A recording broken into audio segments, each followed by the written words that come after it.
Salamünaleyküm, Real Xarazm abunəçilər. Bugün Gəncə Rəy Center bazarı ərzanın kimi keçəklərin axnalarından danışdıq çıxamız. Salamünaleyküm. Aleyküm Səsonman selam. boldu bu göynəklərimiz. Bunlar her xil yine dvoykalar geldi. Tamam. 50 mindən. Keyin bunlar 150'den. Rəzm neçə hesab 50'den olur? 60'a. Vibalar dım köp, rəsvəklər dım Rasvetkeler köp. her xil. Hər xil rəngindən var. Vanilyadan var. Keyin kızlar için her Tamam. xilindən var. Keyin İndonezya paplinlerini skitkaya düşürdük. Səsonman? Bunlar 300'den, bunlar 250'de duruyordu.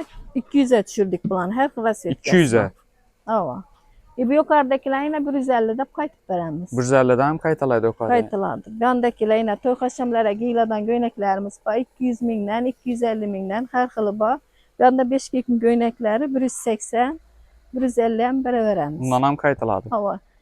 Gelinler dükkanımızda sizden kütük Bu Gəncə kalamız. Rəy Center 191-ci dükan Mulad əmməyizdən şöyle kütük kalan video like basanız kanala abunə olamız.